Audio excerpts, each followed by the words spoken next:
Welcome back to Shadow of the Colossus. We're getting a crowd here. Am I funny to you guys? So yeah, should we kick him or Poke him with a stick, maybe? what stick? I don't know. There's trees all over the place. Just grab We one. can't carry sticks, so they'll make a fucking shadow stick. Jesus. We're incorporeal. We can do whatever we want. I like how, like, every world that actually has... Every world in games and stories that actually has some kind of, like, spirits or gods going on, the gods are basically a bunch of incompetent jackholes, and humans Welcome are to every mythology ever. utterly capable of screwing all their plans up. Again, welcome to every mythology ever. Yeah. I mean, we sure like to be important in our unimportance, don't we? So, is Team Ico a Japanese developer? Yeah, they Yes. Yes. Yeah, I thought so, because this is inherently a pretty Japanese set of tropes we're working with here. Now, how do you go and distinguish something like that out of curiosity? It's more like there's a lot of stories that originating from Japan. One that I'm fairly familiar with is the Fatal Frame series, where basically humans screwing with the gods results in huge disaster, and eventually someone has to clean it up. With your magic camera. Oh, look at this mess. That's a very poor summary. I should probably rephrase that. Well, that's basically what happens in Fatal Frame 2, so... Humans putting their own emotions ahead of what the gods want Well, that's is what screws things up. Well, to be fair, that's kind of a thing in It's in the kind of a thing Abrahamic in- religions as well, like the It is sort of, but not in the same way. It's more like in Judeo-Christianity, God is infallible and you're just a bad person and you get punished. In say Fatal Frame or other stories like it, it's more like the gods are these chaotic, malevolent things, and if you don't appease them, bad things will happen. So they're not necessarily the good guys. They just are. They just are, and you can't really stop them from getting what they want, regardless of what you want. So there's a lot less you're right and you're wrong, and a lot more the situation just because you're and you correct have to deal with it. Just because you're correct doesn't mean you are right. Yeah, I guess that's one way to put it. Yeah. No, this is one of those cases where the environment's going to be hard to navigate in it. Yes, it is. And I have to keep this in because this is a part of the game you're going to have to play in order to complete it. Yeah. It's less an open world then, and more an open space with a bunch of branches branching off that go in different directions. Speaking of branches. Toward your actual... Oh, hey, there's a fruit. Toward your actual destination, right? Yeah. So, yeah, Prince of Persia 2008 was pretty much exactly like this. Now, different trees will have different amounts of fruit on them. It doesn't really matter if you're getting them all anyway, but know that like a tree will have like maybe 2 fruit and another tree will have like 5. And that means the trees with 5 have more health to offer. Yeah. I gotta bring these durians to the lady with the basket for a blue coin. I hate those guys. Oh my god.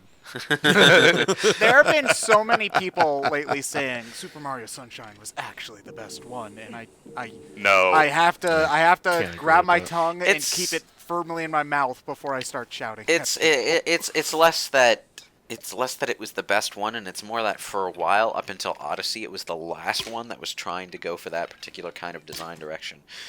So people who liked that design direction enough to forgive the design flaws notice them. No, I still think Mario 64 does it better than Sunshine in terms of general level design. Like, I mean, yeah. In terms of general level design, I mean in terms of being a Mario adventure game, you know? I always felt that even though they're more linear, though, that the Galaxy games felt kind of similar to the first but that's two also games. that's also not the kind of thing that players like that are looking for. I guess the best person to point to explain this stuff would probably be Arlo. But yeah, If you happen to be watching Arlo, please subscribe in the comments.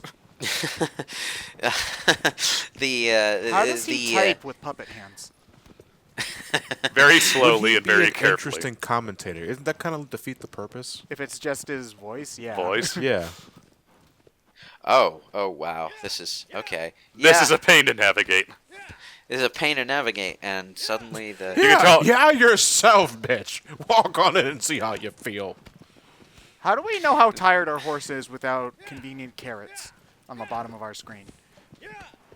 it's not a matter of it being tired. No, I think the area it's is just it's too cluttered, so he won't go fast. yeah. Maybe if he had carrots on the screen, then he'd be able to go fast. Stupid horse. Well, you know, in reality, if people were riding a horse through the forest like this, they'd be the horse would be walking, not trying to run. A lot of the time, if you're trying to navigate a horse through an area like this, it's probably faster to get off it and drag it by the reins than it would be to try to ride it anyway, because you have an easier time leading it. Okay, this is why you don't drive and use your sword GPS at the same time. Okay, you crash into stuff. The makers of the sword are not liable for any damages to your horse that may be the result of poor horse handling. This isn't the Pokemon Go terms and services. Yeah, if you want to talk about poor horse handling, riding everywhere with your sword out and one hand on the reins is a good way to not be able to steer your horse. Or kill or hurt yourself or the horse. Well, yeah, that's usually a natural consequence of not being able to steer. Nope, I'm not supposed to be here yet. Oh, is this the big empty sandbox? Heh.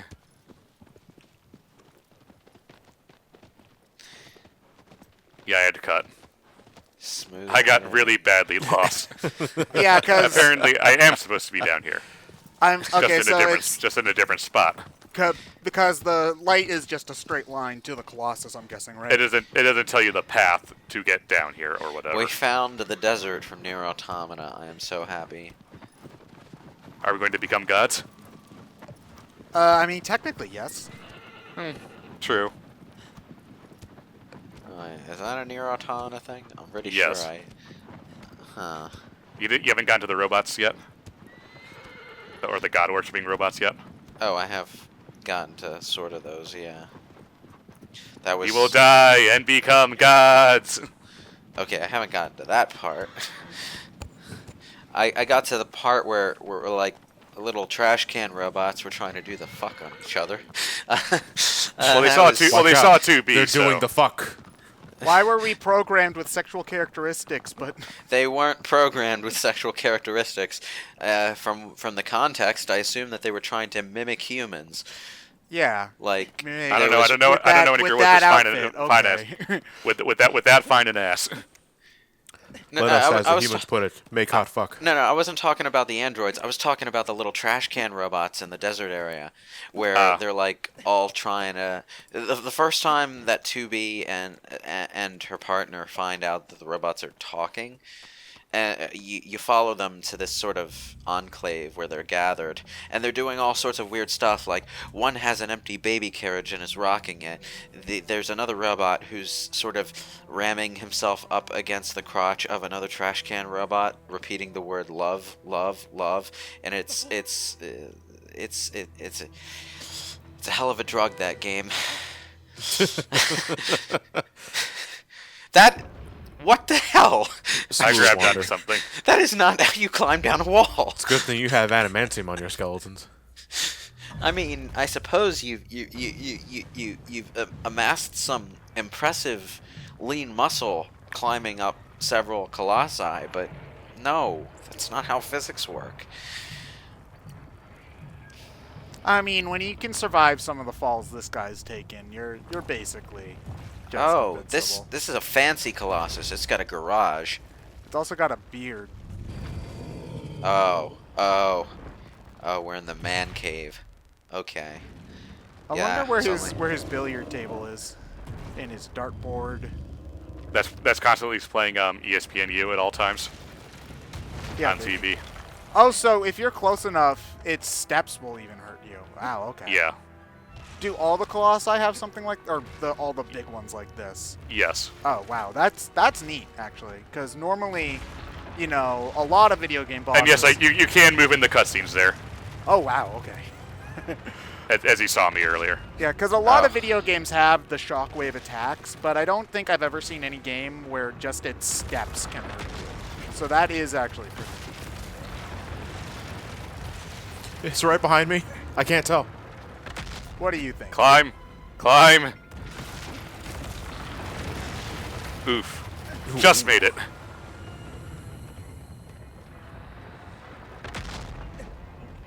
Oh, so do you have Wait, to like- jump from here onto its leg then? Nope, onto its. Oh yeah. Oh, big Colossus. Big Colossus. Wanderer, Come on. Wanderer, let me in. No.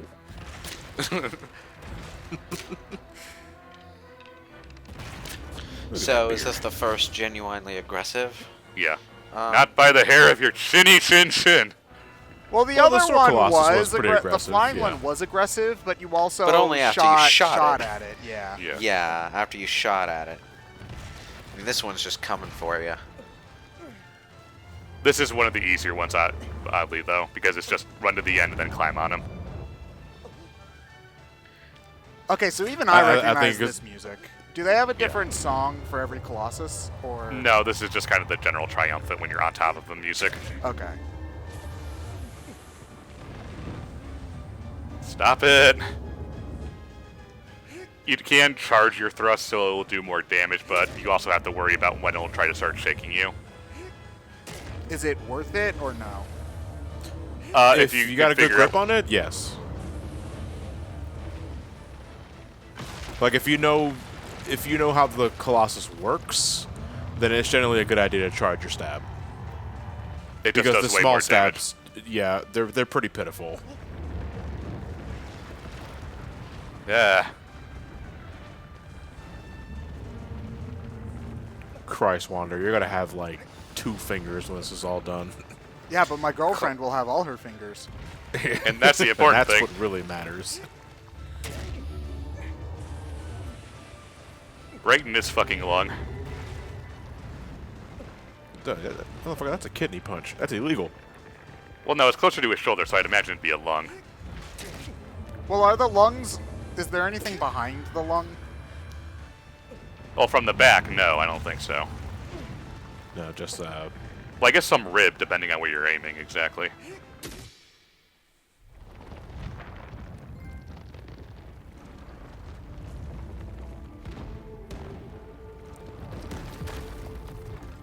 Who makes horseshoes for Colossi?